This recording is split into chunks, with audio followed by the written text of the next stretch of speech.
이러시되 믿나고 선자들이 말한 모든 것을 마음에 들이믿는 자들이여 그리스도가 이런 고난을 받고 자기의 영광에 들어가야 할 것이 아니냐 하시고 이에 모세와 모든 선자의 글로 시작하여 모든 성경에 쓴 바 자기에 관한 것을 자세히 설명하시니라.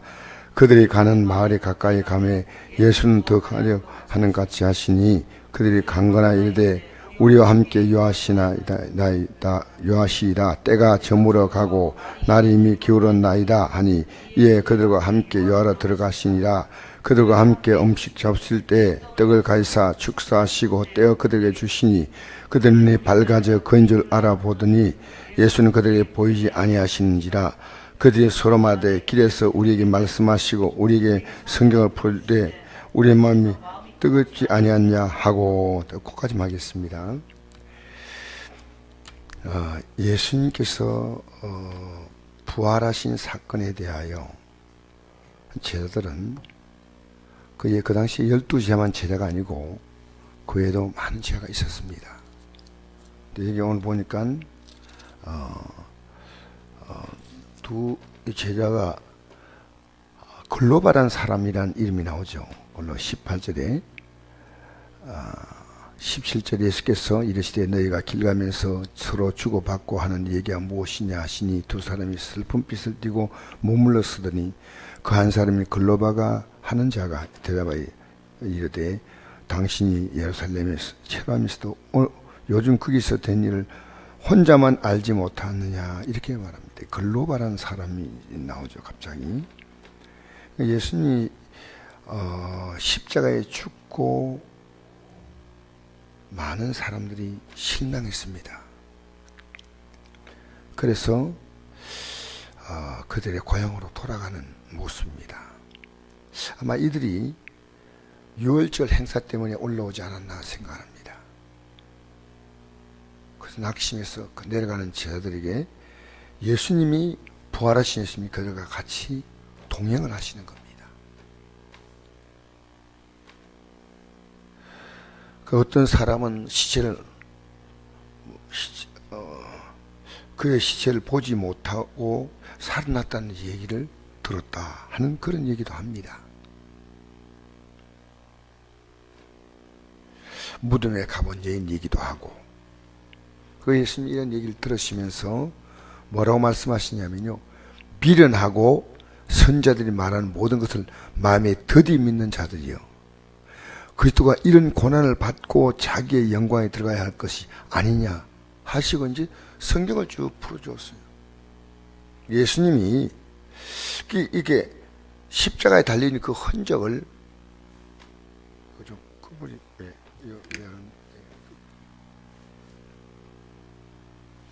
십자가에 달린 것을 그대로 가장 간단하게 못 박힌 것 또 창에 찔린 자국 이런 거 보여주면 쉽지 않습니까?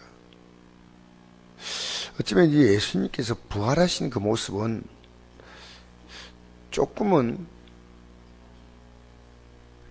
보통 때 보았던 모습과 좀 다른 모습 같아요. 자세히 보지 않으면 예수님을 그런 분이라고 알아볼 수 없을 만큼 그런 큰 우리가 낮은 몸이 영광의 몸으로 바뀌는 그런 과정 아닙니까? 그래서 예수님을 그 말씀을 예수님께서 하시면서 성경에 기록된 대로 고난받고 영광에 들어갔다 이 말씀을 좀 하시는 겁니다.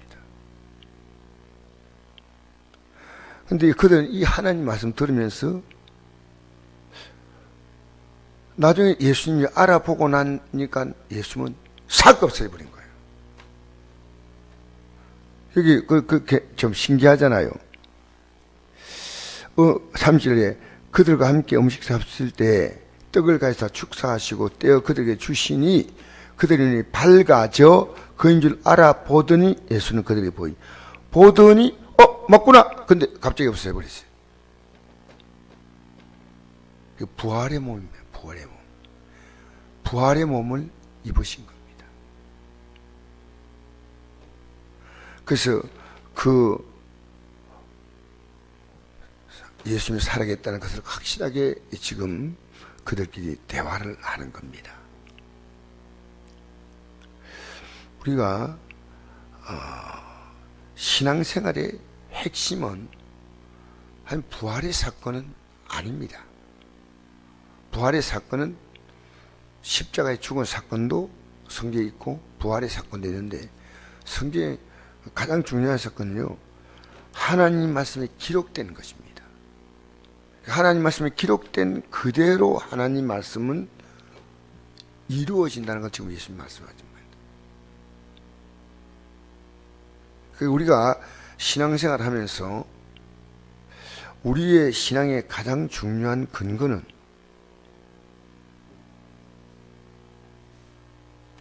우리 사십사절 한번 읽어볼까요? 44절 시작.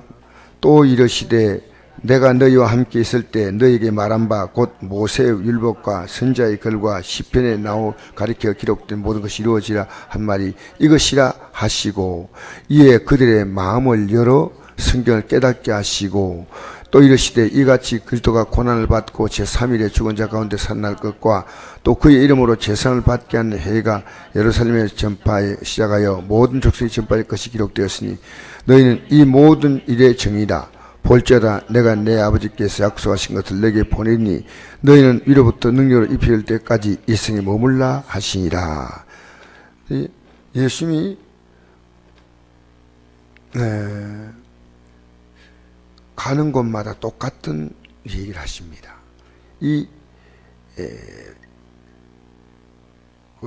글로벌한 사람에게 한 말씀이, 또 제 아들을 만나 다시 하신 말씀은 똑같은 말씀이에요. 모세와 선자의 율법, 모세 율법과 선자의 글과 시편에 기록된 것, 이렇게 말하고 있습니다. 그러니까 우리가 믿어야 될 내용은 어떤 사건이 아닙니다. 성경은 그대로 이루어진 겁니다. 하나님 말씀이 그대로 이루어졌기 때문에 우리는 하나님 말씀을 그대로 믿어야 됩니다. 우리가 사건 중심의 믿음이 아니라요, 말씀 중심의 믿음이 돼야 돼요.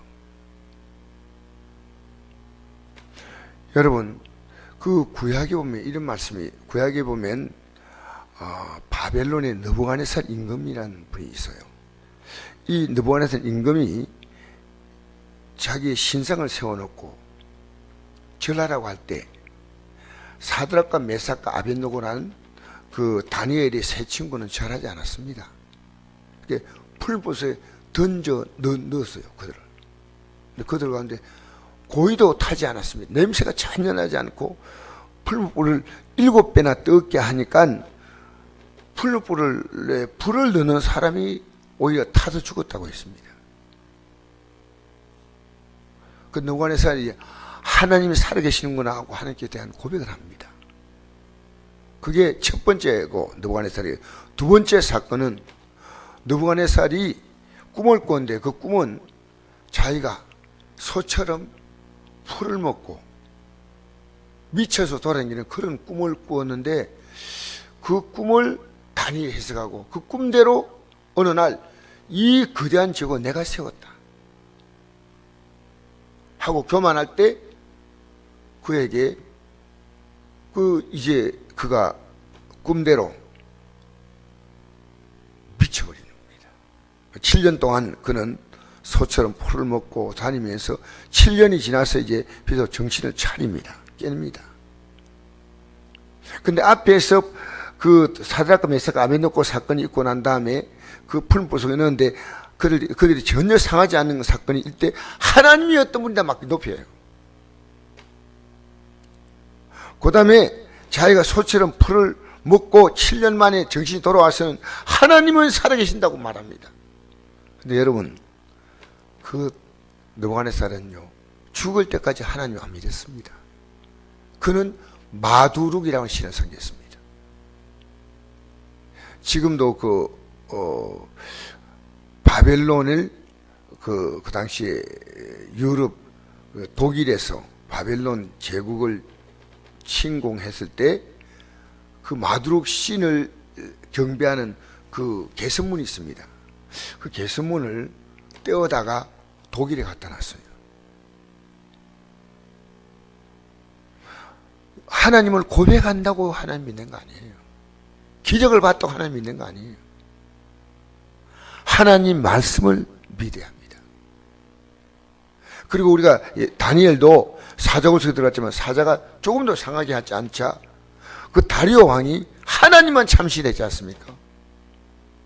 근데 그 다리오 왕이요, 죽을 때까지 하나님 안 믿었습니다. 마두룩을 섬겼습니다.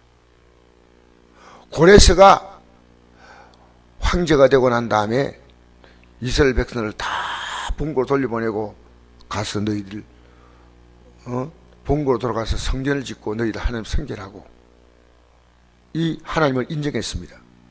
그러나 고레스는요, 죽을 때까지 하나님 섬기지 않았습니다. 마두룩을 섬겼습니다. 여러분, 교회 나왔어요. 여러분이 기적을 중심으로 믿지 마세요. 하나님께서 기적 체험하면 좋겠지만 우리는 하나님 말씀 중심으로 믿어야 돼요.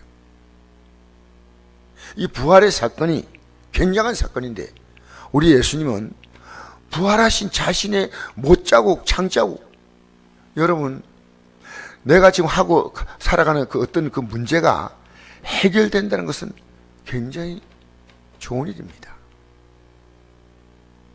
그러나 그것이요, 우리의 믿음에 큰 영향을 주지 못합니다.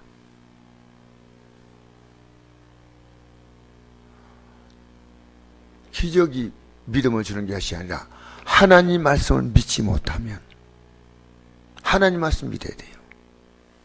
왜냐하면 시간이 지나가면요, 우리의 어떤 사건은요 희미해져요. 분명해지는 게 아닙니다. 한국 교회가 영적으로 많이 약해졌습니다.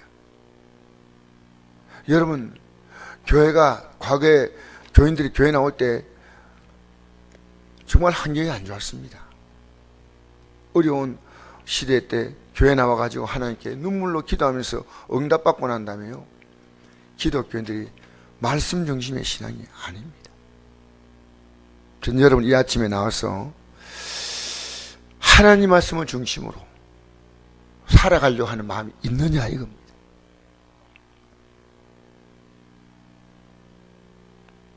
우리가 이 믿음을 여러분 삶 가운데 하나님께서 지금도 우리에게 똑같은 말씀하시는데 하나님 말씀 그대로 이루어지는 것이 여러분과 제가 앞으로 살아갈 삶을, 이 성경은 이스라엘 민족 역사를 통해서 또 우리 앞에 살았던 믿음의 선배를 통해서 하나님은 아브라함의 하나님이요, 이삭의 하나님이요, 야곱의 하나님, 하나님 변함이 없습니다.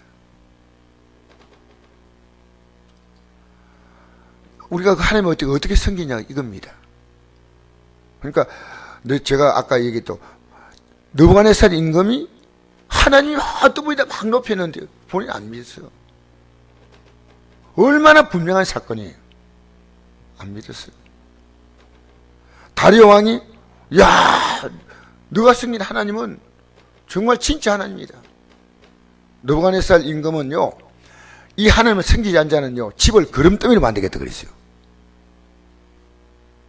근데 본인은 안 믿었어요. 신기합니다.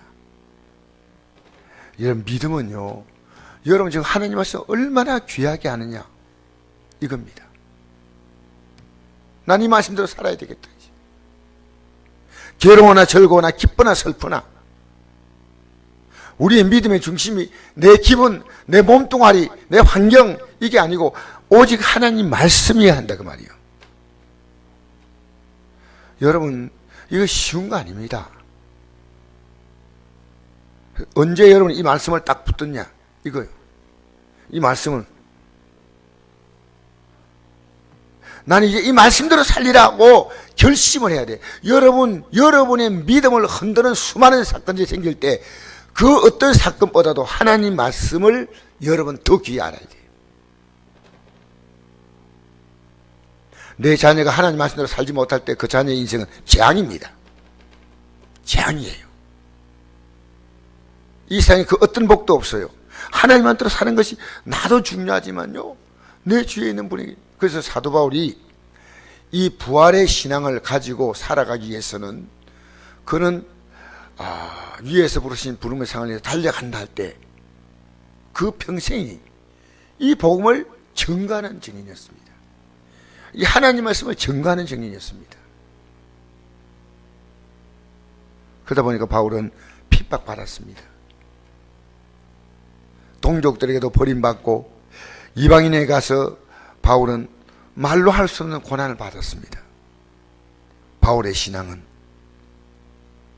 예수님이 십자가에 죽었다가 부활했다는 이 사건을 통해 우리 앞에 장차 나타날 것이 뭐냐면 부활입니다. 그러면 사드락과 메삭과 아벳노고는 구약에 부활이 없냐? 부활이 있어요.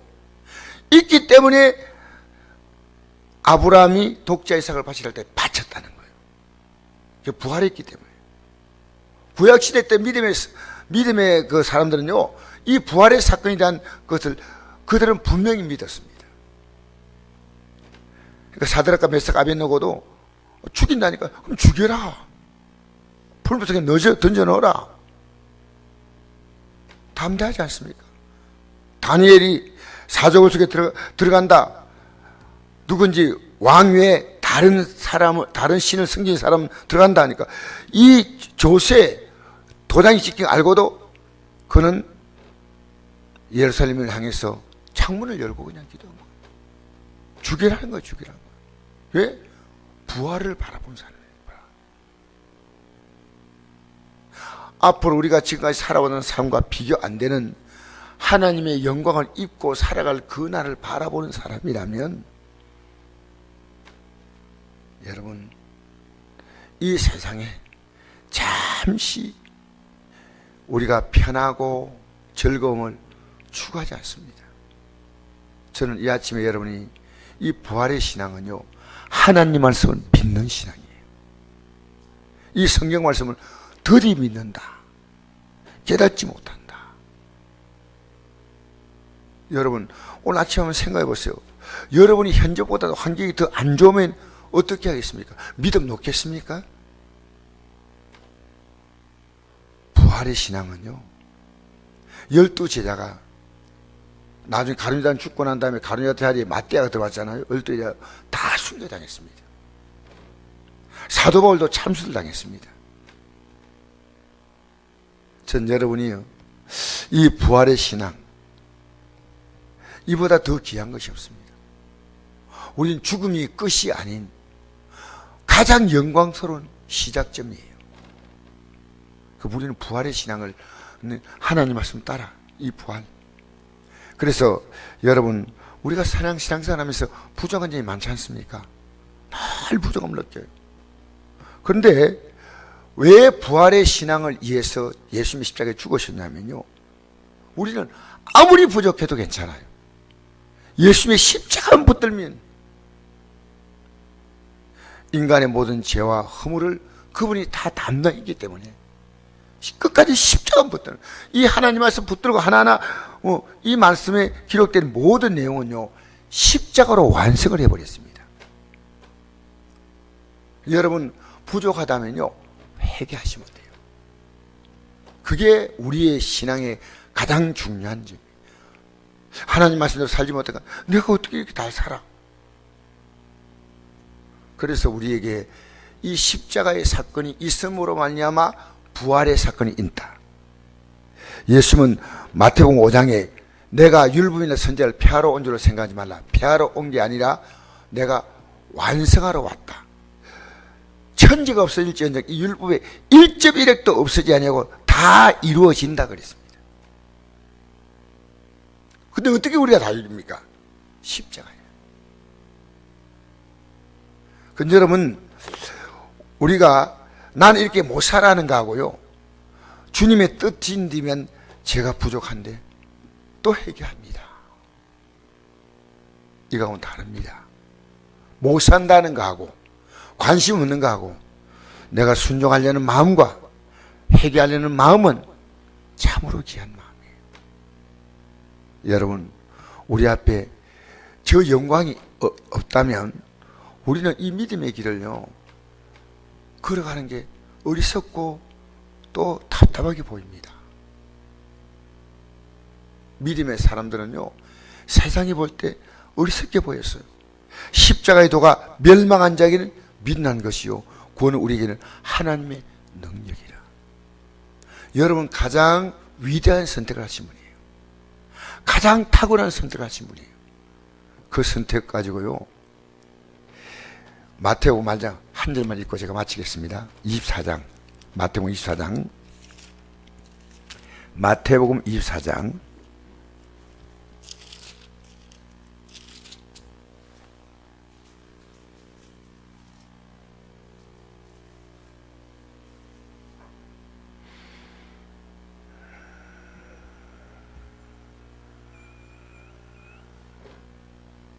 24장 4절에서 14절까지 같이 읽겠습니다. 시작. 24장 4절부터 시작. 예수께 대답하여 이르시되 너희가 사람 미혹을 받지 않도록 주의하라. 많은 사람이 내 이름으로 와서 이르되 나는 그리스도라 하여 많은 사람을 미혹하리라. 난리와 난리 소문을 듣겠으나 너희가 삼가 두려워하지 말라. 이러니 있어야 돼 아직 끝은 아니라. 민족이 민족을 나라가 나라를 대적하여 일어나 있고 곳곳에 기근과 지진이 있으리니 이 모든 것은 재난의 시작이라. 그때 사람들이 너희를 환난에 넘겨주겠으며 너희를 죽이리니 너희가 내 이름 때문에 모든 민족의 미움을 받으리라. 그때 많은 사람이 실족하게 되어 서로 잡아주고 서로 미워하겠으며 그 선자들이 많이 일어나 많은 사람을 미혹하겠으며 불법의 생각으로 많은 사람의 사랑이 식어지라. 그러나 끝까지 견딘 자는 구원을 얻으리라. 이 천국복음이 모든 민족에 전문되게 하여 온 세상에 전파되어야 하리니 그제야 끝이 오리라. 여기 제가 오늘 말씀드리고자 하는 내용은 13절입니다. 끝까지 견딘 자는 구원을 얻으리라. 할렐루야. 여러분 분명히 앞으로 믿음 생활 하기가 안 좋은 시대가 옵니다. 지금 우리는요, 신앙의 겨울이 옵니다. 믿음을 비축해 놔야 됩니다. 끝까지 견디는 자는 구원을 얻는다. 얼마나 이 말 자체가요, 얼마나 앞으로 힘들까를 말하고 있습니다. 믿음 생활하는 것이요, 그렇게 녹록하지 않습니다. 그러나 여러분 부활의 신앙을 하나를 붙들고 십자가를 붙든다면 여러분 헤쳐나갈 수 있습니다. 부족하면 십자가, 소망은 부활. 이거 양손에 붙잡아야 돼요. 한 손은 십자가. 우리는 이 말씀대로 산다 어림도 없어요. 그러나 어림도 없다 이렇게 말하고 있으면 안 되고요, 하나님 말씀이 증거될 때 주님 순종하려고 하는 마음을 갖고 살아가지 못할 때 회개하는 마음을 갖고. 저는 사도 바울 보면서 위로받는 게 겁니다. 나는 날마다 죽는다 하는 고백입니다. 여러분 육은 달라지는 것이 아닙니다. 제가 어제 신학교 가서 강의하면서 이런 얘기를 했습니다. 나이 들수록 육이 강해질까 약해질까 이 얘기했어요. 신앙생활 할수록 육이 약해질까 강해질까 했더니요, 학생들이 대답을 못해요. 여러분 제가 느끼는 바는요, 믿음 생활 하면 할수록요 육은 강해져요. 나이 들수록요 힘이 없다 뿐이지 육은 더 강해져요. 우리는요 믿음 생활 하다 보면 육이 약해지는 게 아니고 믿음이 강해져서 육을 제압을 하는 거죠. 육은 살아갈수록 이 육 자체가요 약해지지 않습니다. 육의 힘은 강합니다. 육에 끌려가면 안 됩니다. 여러분 영으로서 육을 이기시기 바랍니다. 여러분 유혹할 수 있는 수많은 육이 있습니다. 우리가 살아가면서 필요한 게 얼마나 많습니까? 그러나 육을 따라가지 말고 영을 쫓아 살게 되기를 주의 이름으로 축복합니다. 그래서 사도 바울이 난 날마다 죽는다 이 말은 육이 얼마나 자기의 삶을 강력하게 했냐면, 나는 믿음으로 이긴다 견딘다 이게 아니고요 죽는다는 표현이었습니다. 오늘도 이 아침에 기도하는 여러분들이, 우리는 기도 속에 항상 일상의 문제를 하나님의 도움으로 풀어가려고 기도하는 것 당연합니다. 그래서 우리는 힘을 얻습니다. 그러나 또 하나는요, 우리가 그 어떤 일 만나도 끝까지 믿음으로 견딜 수 있는 힘을 하나님께 공급받아야 합니다. 끝까지 견딘 자는 구원을 얻으리라. 여러분, 육이 얼마나 센가를 알고요. 하나님, 오늘도 성령께서 내 육을 통제할 수 있도록 도와달라고. 육과의 싸움에서 이 하루도 승리하기를 주의 이름으로 축복합니다. 좋으신 아버지 감사합니다. 이 아침에 나온 하나님